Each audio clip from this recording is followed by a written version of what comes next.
কুব্জা বলছে, কখনো চিত্র দেখি না, যার হৃদয় সুন্দর সেই শ্যাম সুন্দরকে পাই। আমি তোমার ভিতর দেখতে পাচ্ছি, তুমি খুবই সুন্দর জানো। যেই ভগবান কুব্জাকে বলেছে আমায় চন্দন পরাবে না, কিন্তু কুব্জা তো বেকা, মানে ঘাটটা ঝুঁকানো, কি করে চন্দন পরাবে।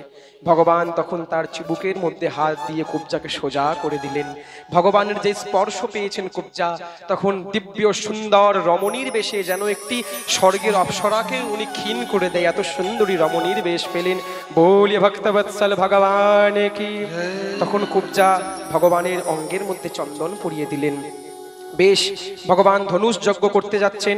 সেই ধনুষ যজ্ঞ ভগবান কি করলেন, একটি ধনুষটিকে, এত বড় বিরাট ধনুষকে, ধনুষহ ভঞ্জমানস্য শব্দঃ খং রোদিষি দ্বিষঃ, ভগবান ধনুষকে এক হাত দিয়ে উঠিয়ে তৎক্ষণাৎ সেখান দিয়ে ভঙ্গন করে দিলেন।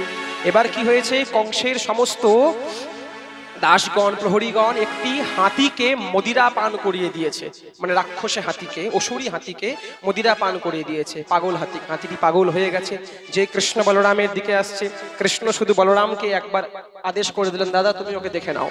বলরাম তখন এক মুষ্টিকা প্রহার করলেন হাতির মধ্যে সেই, এবং বলরাম হাতির লেজ ধরে এমন জোরে ঘুরালেন মহারাজ, ব্রজক্ষেত্র থেকে হাতিটিকে বাইরে বের করে দিলেন, সেই হাতিকে উদ্ধার করলেন।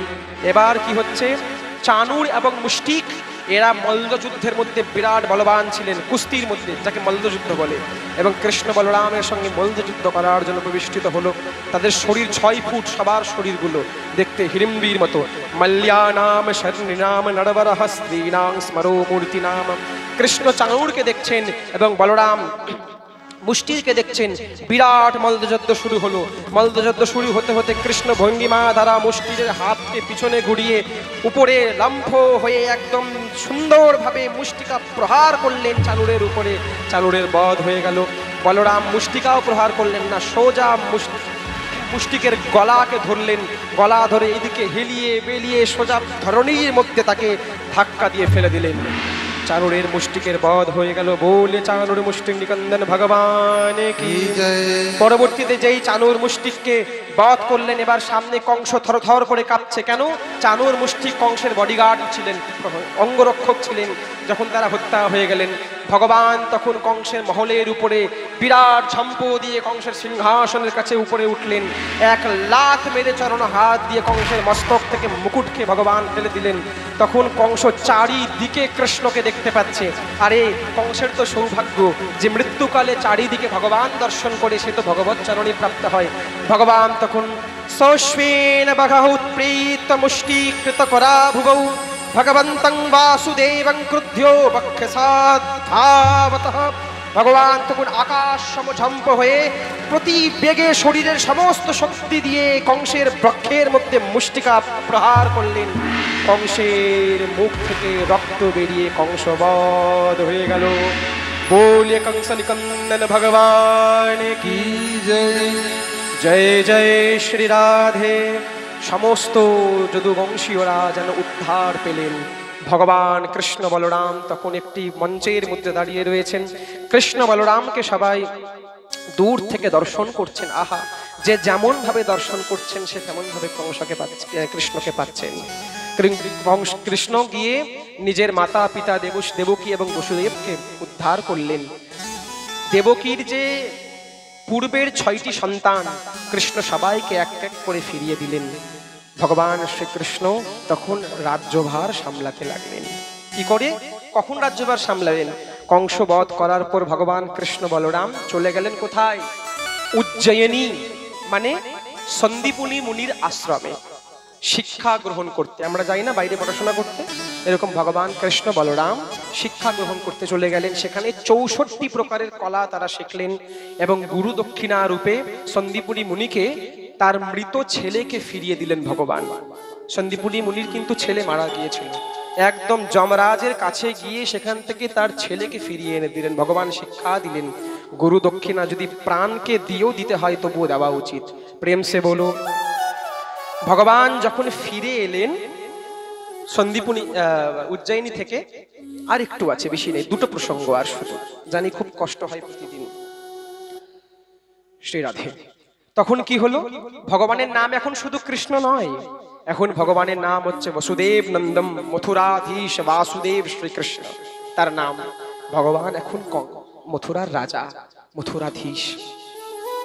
ভগবান এখন অনেক বড় হয়ে গেছে, কিন্তু জানো এখন সে রাজা, কত দায়িত্ব তাকে সামলাতে হয় বলতো, কত কত প্রজাদের দিকে দেখতে হয়।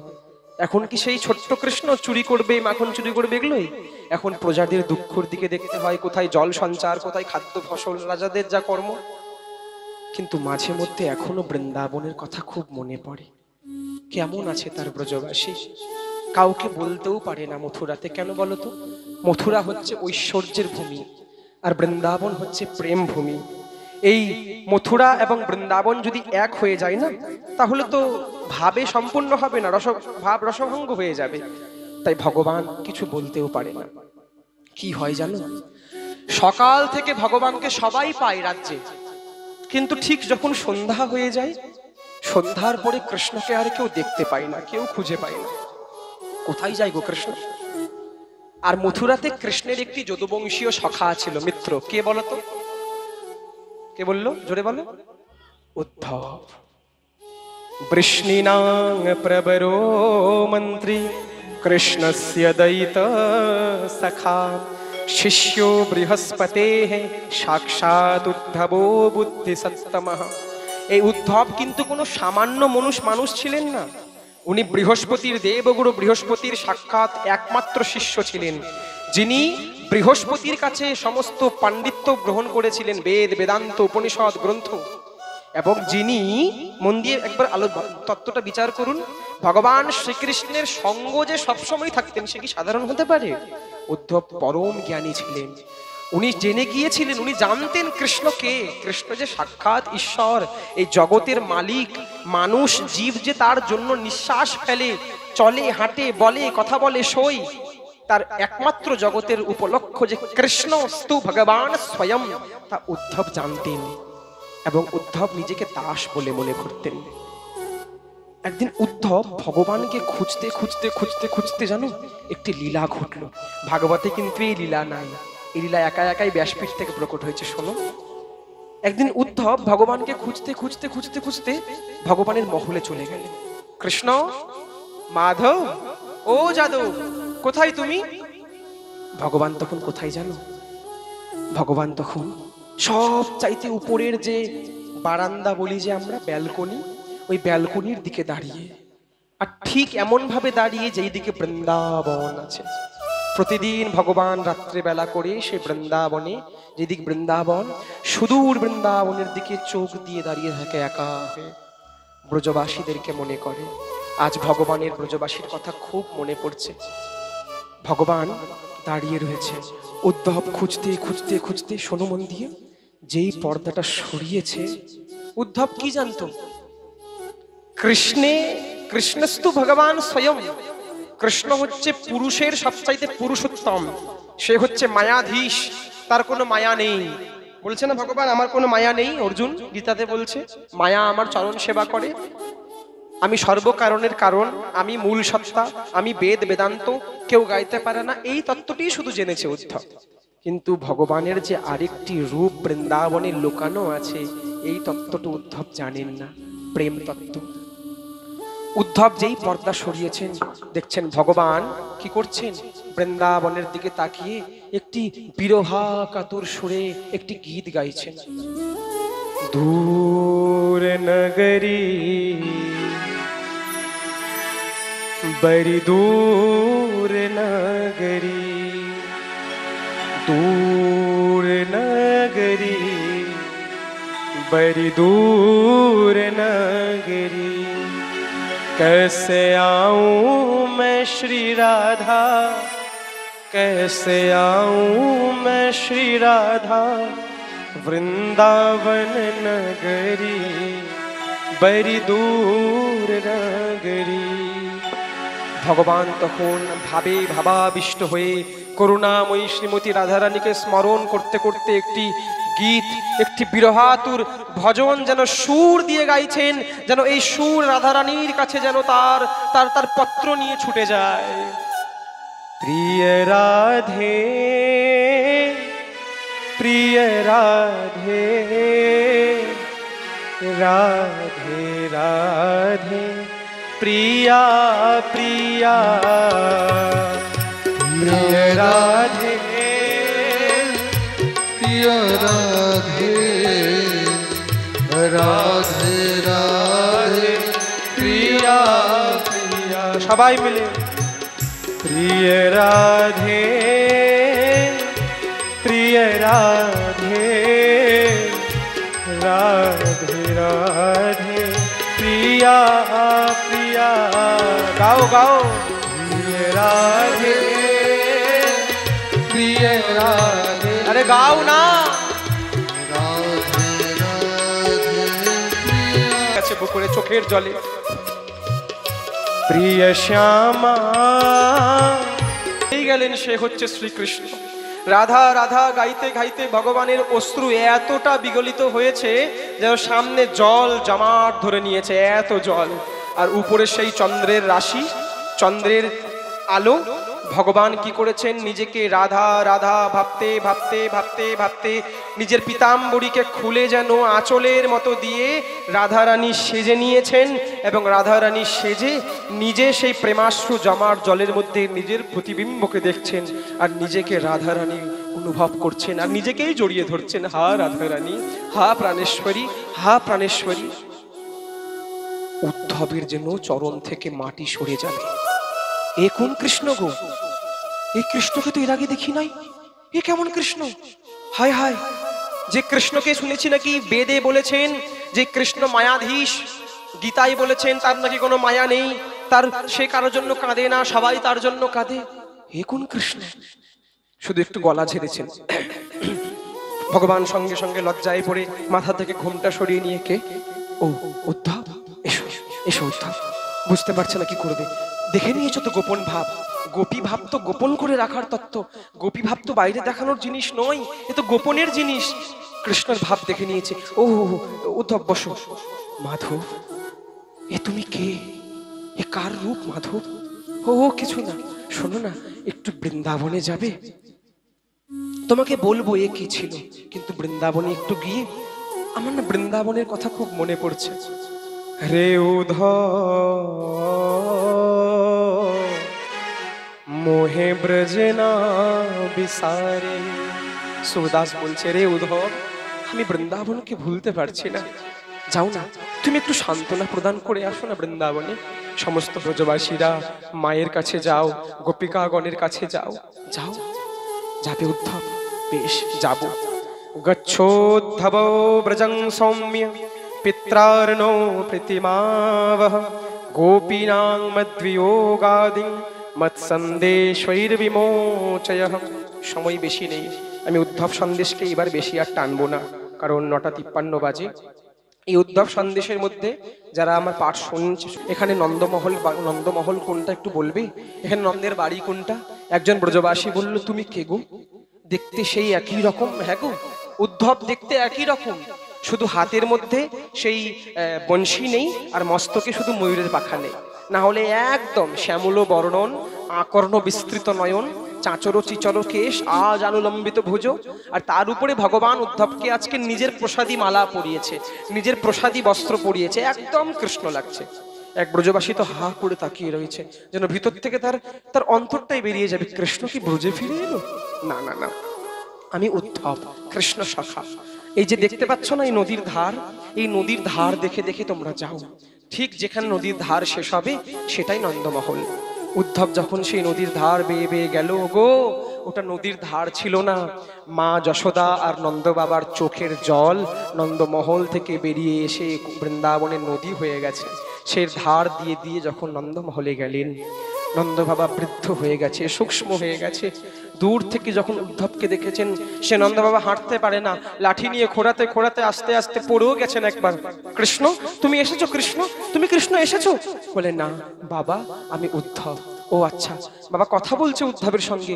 কিন্তু চোখটা যেন বাইরে কিন্তু কিছু বলতে পারছে না লজ্জায় কৃষ্ণ আসেনি বাবা বসালেন, সবার কথা জিজ্ঞাসা করছেন, দেবকী কেমন আছে, বসুদেব কেমন আছে, সবার কথা জিজ্ঞাসা করলেন, কিন্তু বলতে পারছেন না। নয়ন যেন কিছু অন্য বলছে, মুখ নন্দ বাবার অন্য কিছু বলছে। লাস্টে উদ্ধব বলেই দিলেন বাবাকে, বাবা কৃষ্ণ আসেনি বাবা। নন্দ মহারাজের হৃদয় থেকে দীর্ঘ নিঃশ্বাস পড়ল। তখন পাদ ভেঙে গেল নন্দ বাবার। খালি এইটুকু বলছেন নন্দ বাবা, ভালো মতো খাই তো, ভালো মতো সই তো। ওগো, সুরদাস কি বলছে জানো?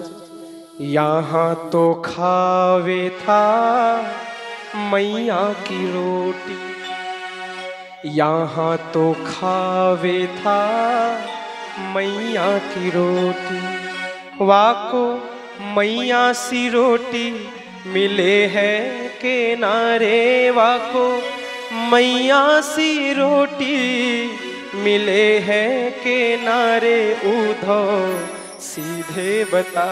উদ্ধব, জানি সে রাজা, কিন্তু এখানে মায়ের হাতে রুটি খেতে খুব ভালোবাসতো, মায়ের হাতে রুটি মাখন খেতে। সেখানে কে খাওয়াই? এই কথাটা শুধু বৃন্দাবনে বলছেন, বসে নন্দ বাবা বলছেন, আর ওই দিক দিয়ে অন্তঃকরণে ভগবান ধ্যান মগ্ন হয়ে বসে কাঁদছেন আর বলছেন, বাবা যবে থেকে বৃন্দাবন ছেড়ে এসেছি না, কেউ আর মায়ের মতো করে দুলার লাড লাগিয়ে খাওয়াইনি বাবা। মা আমাকে 10 বার সাধতো, আমি একবার মুখ খুলতাম, বাবা গোপাল সোনা প্রাণ লক্ষ্মী আমার একটু মুখ খোল, এরকম আদর করে কেউ খাওয়াইনি, খুব খিদা পেয়েছে বাবা। মনে মনে কাঁদছেন আর বলছেন, নন্দ বাবা নিজের কথা বলছেন, সুরদাস গাইছেন, यहाँ तो सोवे था बाबा की गोदी, यहाँ तो सोवे था बाबा की गोदी, वाको बाबा सी गोदी मिले है किनारे, वाको बाबा सी गोदी मिले है किनारे, उधो सीधे बता। উদ্ধব জানো, ওর মা ওকে সুন্দর নরম বিছানায় ঘুমিয়ে আসতো। যেই মা চলে যেত অন্য ঘরে, ও দৌড়ে এসে, বাবা ও বাবা আমার না ঘুম আসছে না, আমি তোমার কোলে মাথা দিয়ে শোবো। আর জানো উদ্ধব, আমি যখন চরণ পাদুকা পড়তে ভুলে যেতাম, আমার কৃষ্ণ আমার চরণ পাদুকা মাথার মধ্যে বয়ে নিয়ে এসে আদো আদো শব্দে, বাবা দেখো তোমার চরণ পাদুকা নিয়ে এসেছি, আমাকে আনতো। সে ভালো আছে তো উদ্ধব? আমাদের কথা বলে। বারবার বলার পর উদ্ধবের যেন আজ প্রথমবার মনে হচ্ছে, আর গুরুদেবকে মনে মনে বলছে, হে গুরুদেব, আপনি আমাকে সব শাস্ত্র পড়ালেন, সব জ্ঞান দিলেন, কিন্তু হয়তো একটি শাস্ত্র পড়াতে ভুলে গেছেন। কি? প্রেম শাস্ত্রের জ্ঞান দিতে ভুলে গেছেন গুরুদেব। আজ প্রথম উদ্ধবের মুখ থেকে, পণ্ডিত উদ্ধব, পণ্ডিতের মুখে কি ভাষার কম থাকে? আজ প্রথম পণ্ডিত উদ্ধবের মুখে কোনো ভাষা নেই। উদ্ধব মনে মনে কৃষ্ণকে বলছেন, ছলিয়া আজ আমার সাথে ছল করে নিল। ও ভেবেছিল, ও বলেছে আমাকে এখানে চিঠি পাঠাতে, সান্ত্বনা দিতে। কি সান্ত্বনা দিব? নন্দবাবাকে বলবো যে আপনি কাঁদবেন না? আরে ভক্তকে বলা যায় ভগবানের জন্য কাঁদবেন না, বলা তো যায় আরো কাঁদো। বা ছেলের বিরহে কি করেই বলবো যে আরো কাঁদুন? কোনো শব্দ খুঁজে পাচ্ছে না, চুপচাপ মাথাটা নিচু করে রইলেন। মা কোথায়? যখন ঘরের মধ্যে গেলেন, খোঁজো যাও। নন্দ বাবার মহলের মধ্যে যেন ক্ষীণ হয়ে মাকড়সার জাল পড়ে আছে উনুনের মধ্যে। দেখেই মনে হচ্ছে কবে থেকে উনুন জ্বলেনি বাড়িতে। ভিতর থেকে যেন একটি অন্ধকার উনুনের ঘরে শব্দ আসছে, কৃষ্ণ গোবিন্দ গোবিন্দ হে গোপাল নন্দলাল, কৃষ্ণ গোবিন্দ গোবিন্দ হে গোপাল নন্দলাল। মা যশোদা মলিন হয়ে গেছেন, ঠোঁট আদি সব যেন কর্কশ হয়ে ফেটে গেছে, না গায়ে তৈলাক্ত না স্নান, চুলগুলো যেন জটায় পরিণত হয়ে গেছে। যেই দেখেছেন পাগলের মতো, সঙ্গে আঁচলটাও যে বুকে নেই সেটাও খেয়াল নেই, উদ্ধবকে গিয়ে ধরেছে, কৃষ্ণ তুই কৃষ্ণ না? কই না তো, তুই তো আমার গোপাল না, তুই কে? বলে, মা আমি উদ্ধব। উদ্ধব ভাবছে, কেন আসলাম বৃন্দাবনে? আমি না আসতাম ভালো ছিলাম। হে ভগবান, এ কোন ভালোবাসা দিয়ে ভালোবাসে তোমাকে ব্রজবাসীরা? কিছুই বুঝতে পারছি না। ভগবান শুধু ইঙ্গিত করে দিয়েছিল যে ভোরবেলার দিকে একবার যমুনা তটে যেও। সেই দিন রাত্রেবেলা কৃষ্ণ কথা আলোপনে দিন রাত কাটলো। ভোরবেলার দিকে উদ্ধব যখন যমুনায় স্নান করতে গেছেন, তখন যমুনার তটবর্তী কুঞ্জ থেকে একটি বিহরণীর সুর ভেসে আসছে, শ্যাম জি ও শ্যাম জি, শ্যাম জি कन्हैया जी नंदलाल जी आओ आओ मेरे গোপাল জি। তখন কিন্তু ভোরবেলায় কোন রাগ গাওয়া হয়? ভৈরবী। ভৈরবী রাগ গাওয়ার উচিত, কিন্তু কি গান গাইছে জানো? রাতের রাগ। রাতের কোন রাগ গাই রাত্রেবেলা? ইমন রাগ। ইমন সুরে গোপীরা গীত গাইছে। কি ভাবছে, কি ব্যাপার? সুর তো খুব সুন্দর, যেন মনে হচ্ছে সঙ্গীতের মধ্যে বিরাট পারদর্শী তারা, কিন্তু ভোরবেলার দিকে এরকম রাত্রির সুর গাইছে কেন? এই দিব্য কণ্ঠ শুনে শুনে যখন উদ্ধব এগোচ্ছেন, তখন দেখছেন একটি কুঞ্জর মধ্যে বিরাট ঐশ্বর্যপূর্ণশালী, যেন সৌন্দর্য মণ্ডিত মণিমুক্তা যুক্ত একজন গোপিকা। না না না, গোপিকা না, কে সেটা? কোন রূপবান, কোন রূপশ্রী, কোন কোন কোন অপ্সরা কে বসে রয়েছে আর বিরোহিনীর স্বরে গান গাইছে। आओ श्याम जी कन्हैया जी नंदलाल जी आओ आओ मेरे গোপাল জি। দেবীগণ, তোমরা কারা? তোমাদের গলা শুনে মনে হচ্ছে পারিদর্শী ভীষণ। তোমরা তোমরা এই ভোরবেলার সময় এই রাতের রাগে কেন গান গাইছো? গোপী দেখে বলছে, কে? আর একটা সখীকে বলছে, দেখ, দেখতে একই রকম না? সেই শ্যামল বরণ। এই শোন, এই ওকে বাঁকা হয়ে দাঁড়াতে মানা কর, ওকে সোজা হয়ে দাঁড়াতে বল। ওই বাঁকা চরণের তীর যেন আজও বুকে বাঁধে। এই তুমি কে? সোজা হয়ে দাঁড়াও। তুমি কৃষ্ণ তো নও, কৃষ্ণের দূত, তাই না? কি করতে এসেছো? সান্ত্বনা দিতে। এখনো কিছু বেঁচে আছে? সব তো শেষ করে দিয়ে গেছে। কি করতে এসেছো বলো? আর কি বললে তুমি? ভোরবেলার সুর গাইছি না, রাতের সুর? কোথায় ভোর হয়েছে? কৃষ্ণ তো বলে গিয়েছে যে আসবে, তাই আমাদের হৃদয়ে তো প্রতীক্ষা রয়েছে। আর কৃষ্ণ কখন আসতো বলতো? রাত্রেবেলাই তো আসতো আমাদের কাছে। তাই কৃষ্ণ যখন বলে গিয়েছে আসবে, মানে রাত এখনো আমাদের জীবনে রয়েছে। তাই জন্য আমরা ভোর মানি না, আমাদের জীবনটা রাত্রিতেই কাটছে। বলে গিয়েছে যে আসবে, প্রতীক্ষায় রত। বারংবার বলানোর পর যখন ভিতরে হাত ধরে কুঞ্জের মধ্যে নিয়ে গেলেন, দেখছেন আমার করুণাময়ী শ্রীমতী রাধারানী ভিতরে হাতের মধ্যে ধুলায় ধূসরিত হয়ে কোনো মতো অবস্থায় পড়ে রয়েছে আর গাইছে, হে শ্যাম সুন্দর, হে নাথ, হে শ্যাম সুন্দর, হে নাথ। গোপিকাগণ বলছে, কি দোষ ছিল আমার রাধারানীর? শুধু তো ভালোই বেসেছিল, তাই না? এক গোপী গিয়ে উঠলেন। সুরদাস বললেন, নন্দদাস, শ্যাম তন শ্যাম ধন শ্যাম হি हमारो मन आठो याम ऊधो हमें শ্যাম হি সো কাম है। মন দিয়ে শুনুন, যদি বুঝতে পারেন না ভীষণ রসাস্বাদন হবে। নন্দদাস কি বলছে? এই উদ্ধব, তুমি কোন কৃষ্ণের চিঠি নিয়ে এসছো আমাদের কাছে? অন্য কোনো কৃষ্ণ আছে নাকি? অন্য কোনো কৃষ্ণ মথুরায় বসে আছে? ওরে, কৃষ্ণ তো আমাদের সাথেই রয়েছে। বলে দেখো বেঁচে কি করে আছি আমরা। তাই বলছে, শ্যাম তন শ্যাম ধন শ্যাম হি हमारो मन आठो याम মানে आठ प्रहरी आठो याम ऊधो हमें श्याम ही सो काम है। और श्याम गति श्याम मति श्याम ही है प्राणपति आधो की शिला कीरी आधार श्याम नाम है। আমরা শ্যাম নামে তো বেঁচে আছি। আর কি বলছেন? শ্যাম জিয়ে শ্যাম হিয়ে श्याम ही है प्राण प्रिय श्याम सुख दाई सो ललाई शोभा दाम है। এবং শেষে যা বললেন গোপীগণ, উদ্ধবের যেন অর্ধেক দিমাগ উপরে উঠে গেল। কি বললেন গোপীগণ? উধো তুম ভয়ে পরে। আরে উদ্ধব, তুমি পাগল হয়ে গেছো। উধো তুম ভয়ে বরে और चिट्ठी लेके आए दौरे तेरो जोग कहाँ राखे यहाँ यहाँ रोम रोम श्याम है। আরে উদ্ধব, তুমি একটি কৃষ্ণের চিঠি নিয়ে এসেছো?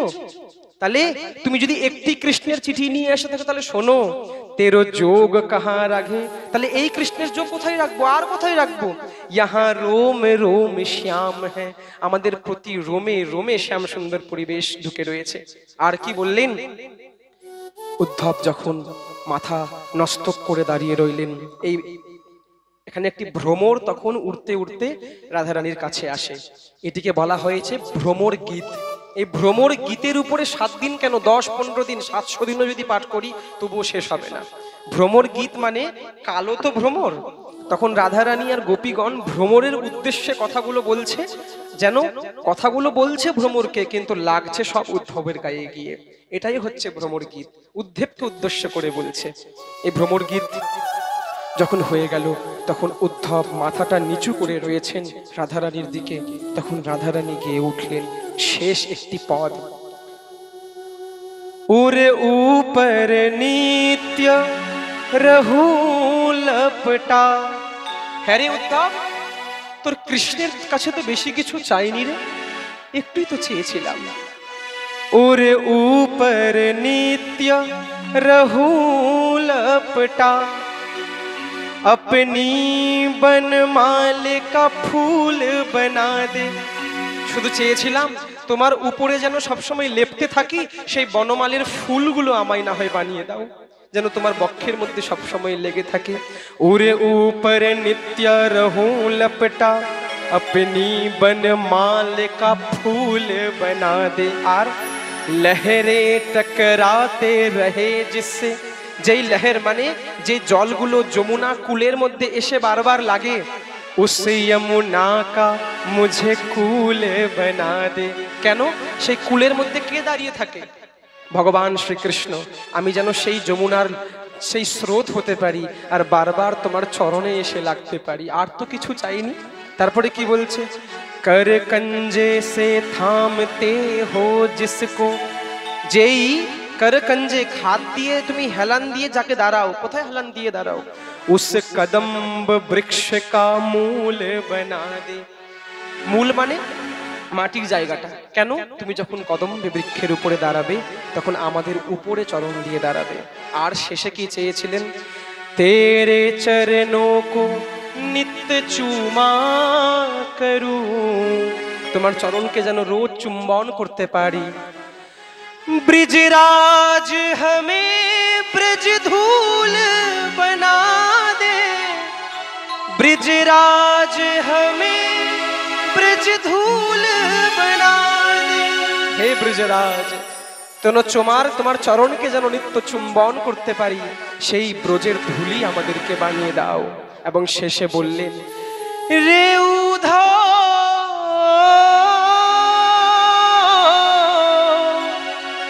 উনহু ভলি করি।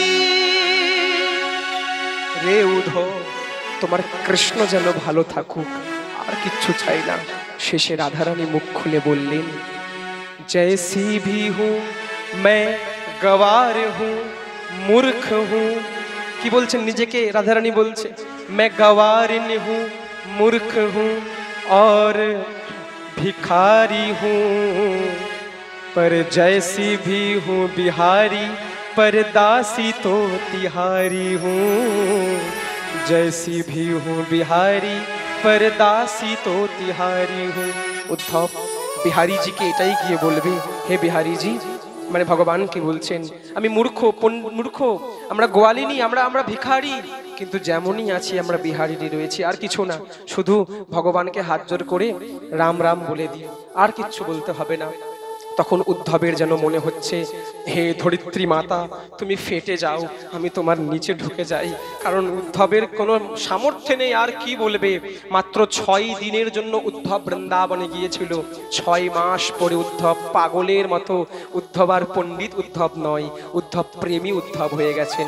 এবং সর্বশেষে উদ্ধব হাত জোর করে, সবাই হাত জোর করুন, উদ্ধব গোপীগণের একটি একটি চরণ ধুলিকে বন্দনা করলেন। वंदे नंद ब्रज स्त्रीणाम पादरेणोम विष्णशः याशां हरिकथोद्गीतं भुवा पुनाति भुवनत्रयम्। কি বললেন? বন্দে নন্দ ব্রজশ্রীরাম পাদ রেণুম। রেণুম মানে হচ্ছে এক বচন, মানে একটি রেণুকণাকে বন্দনা করলেন উদ্ধব। পরবর্তীতে ভগবান উদ্ধব সন্দেশ আরো ব্যাখ্যা আছে। এইদিকে ভগবান শ্রীকৃষ্ণ যখন দেখলেন চারিদিকে যখন অসুরেরা এসে সেই মথুরা নগরীর মধ্যে বারবার আক্রমণ করছে, জরাসন্ধ আক্রমণ করছে, ভগবান তখন মথুরা থেকে সরে গিয়ে সমুদ্রের মাঝখানে একটি নগরী বানালেন। সেই নগরীর নাম হচ্ছে দ্বারিকা। কেন? মথুরার পাশে কি রয়েছে? বৃন্দাবন। যদি জরাসন্ধ জেনে যেত যে ভগবানের প্রিয় জায়গা হচ্ছে বৃন্দাবন, যদি অসুরগণ বৃন্দাবনে আক্রমণ করত, তাহলে ভগবান তো তাদেরকে বাঁচাতে পারতো না, কারণ ভগবান মথুরায় রয়েছে। তাই ভগবান মথুরা থেকে সোজা দ্বারিকায় চলে গেলেন। এবং এইদিকে কি হয়, ভগবানের একটি প্রিয়া যার নাম হচ্ছে রুক্মিণী। এই রুক্মিণী কে ছিলেন? কে রাজা सीद भीष्मको नाम विदर्भाधिपतिर महान तस्य पंचाभवन पुत्राः कनक्याचरण बरान नाम। এই রুক্মিণীর 5টি ভাই ছিল। কে কে? বড় ভাই হচ্ছে রুক্মী, তারপর রুক্মরথ, রুক্মবাহু, রুক্মকেশ আর রুক্মমালী। এই 5টি ভাই হচ্ছে রুক্মিণীর। বড় হচ্ছে রুক্মী। কার কন্যা ছিলেন? ভীষ্মকের কন্যা।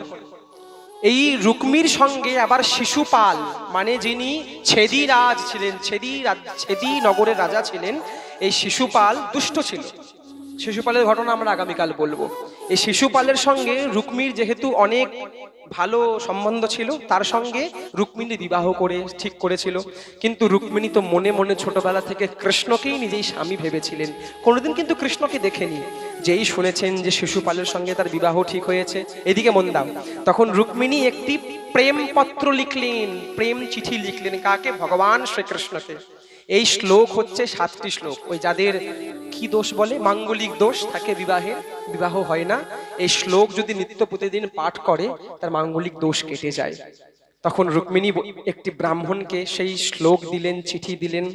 কে শ্রুত্বা গুণান ভুবন সুন্দর শৃণ্বতাঙ্গতে निर्विश्यो कर्ण विवरैर हरुतोंगतापम के रूपं दृशांग दृशिमता खिलार्थ लाभ त्वज्वाच्युतो विशति चित्तमपोत्रोपंगमे।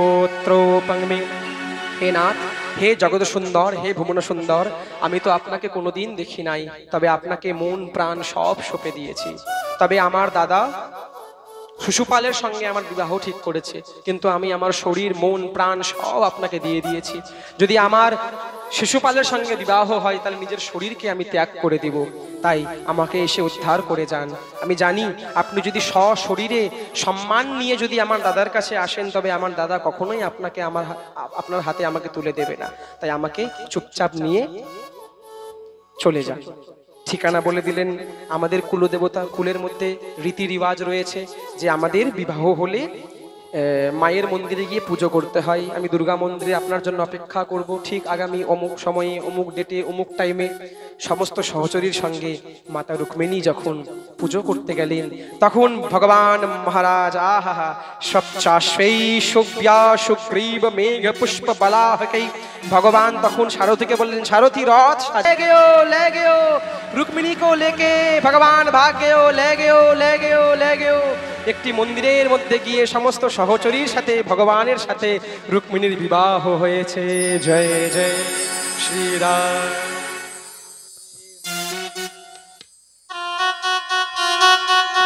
হরি বল। মালা নিয়ে আসো, মালা মালা। সহচরীগণ কোথায়? মালা নিয়ে আসো সবাই। শ্রী রাধে। রুক্মিণী এবং ভগবান শ্রীকৃষ্ণ একে অপরের দিকে নজর দিয়ে তারা দাঁড়িয়ে রয়েছে, যেন কতদিন ধরে তারা প্রাণ ও প্রিয় বধূর রূপ দর্শন করছেন। আরে সহচরী, थोड़ा पास में जाओ, इतना दूर क्यों खड़े हो आप लोग? তারা মাথার মধ্যে যেন লজ্জা বস্ত্র ধরলেন, এবং লজ্জা বস্ত্র ধরার পর ঠিক কৃষ্ণ কি করলেন? একটি মালা উঠিয়ে নিয়ে গিয়ে রুক্মিণীর গলায় পরিধান করালেন। জয় জয় শ্রী রাধে। আরে তোমরা সবাই মুখ বন্ধ করে কেন রয়েছো? হরি বল। তখন রুক্মিণী ঠিক আরেকটি মালা নিয়ে ভগবান শ্রীকৃষ্ণের গলার মধ্যে পরিধান করালেন। জয় হো। ওম স্বস্তি ন ইন্দ্রঃ বৃদ্ধশ্রবাঃ স্বস্তি ন পূষাঃ বিশ্ববেদাঃ স্বস্তির্নস্তাক্ষর্यो অরিষ্টেনেমিঃ স্বস্তি নো বৃহস্পতির্দধাতু। দিব্য তাদের মালা বদল হচ্ছে।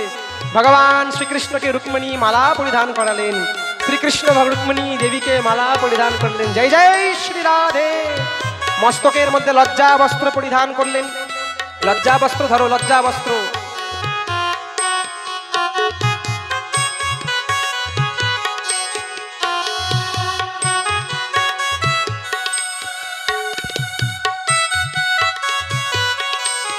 মালা আরো দুবার পরিধান করাও। बोलिए रुक्मणी हरण भगवान की जय। जय श्री राधे। बोलो रुक्मणी रमन श्री कृष्णचंद्र लाल की। দুইজন সহচরী এই দিকে দাঁড়াও।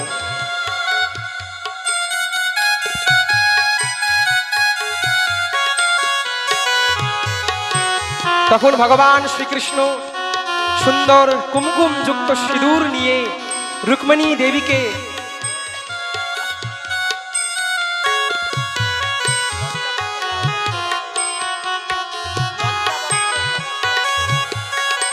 श्री राधे। जय जय श्री राधे। बोल रुक्मिणी रमन भगवान की जय हो।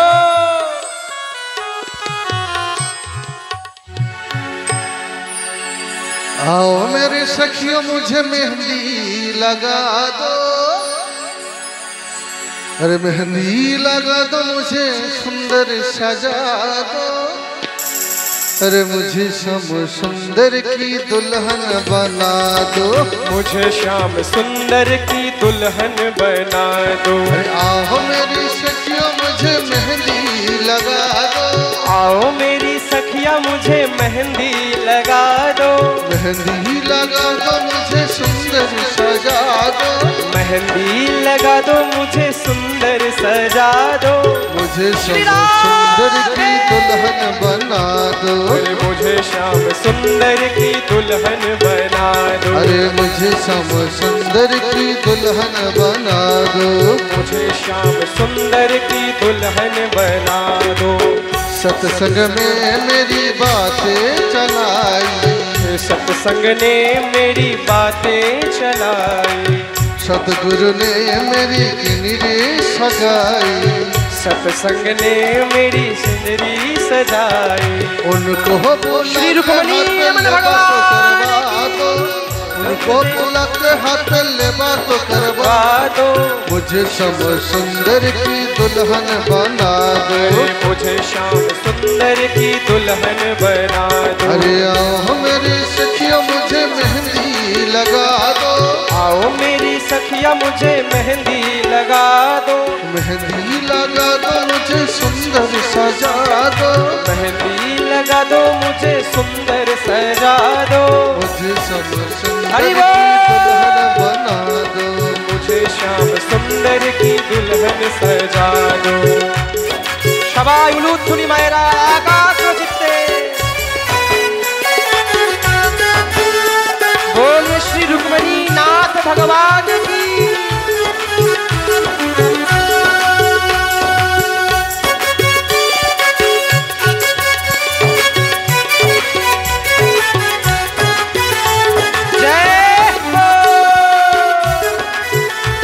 সামনে থেকে সরে যাও, ক্যামেরা রয়েছে তো, একটু সরে যাও।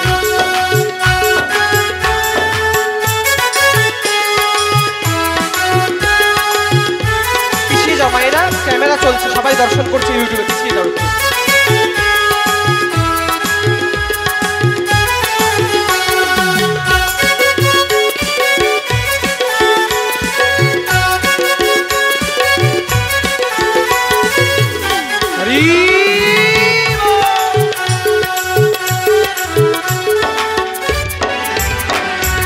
ऐसे पहनो चूड़ी जो कब हो न टूटे, ऐसे पहनो चूड़ी तो कब हो न टूटे, ऐसा बाबू दुल्हा जो कब हो न छूटे, ऐसा बढ़ो दुल्हा तो कब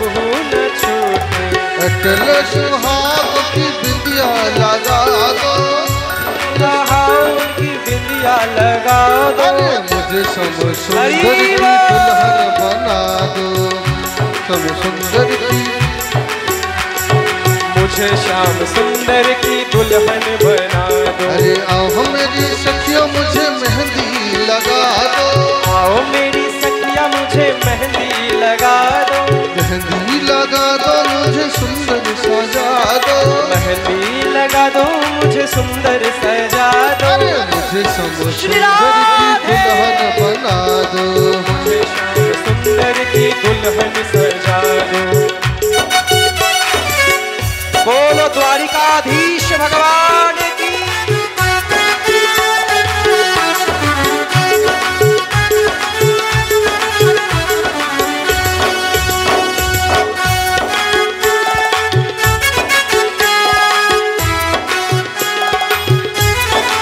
राधे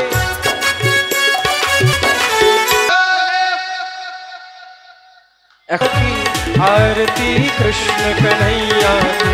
हर हर मुरली बजैया की, आरती कृष्ण कन्हैया की, हर हर मुरली बजैया की, आरती कृष्ण कन्हैया की। कृष्ण तुम मथुरा जन्म लियो, नंद घर मंगलाचार कियो, कृष्ण तुम मथुरा जन्म लियो।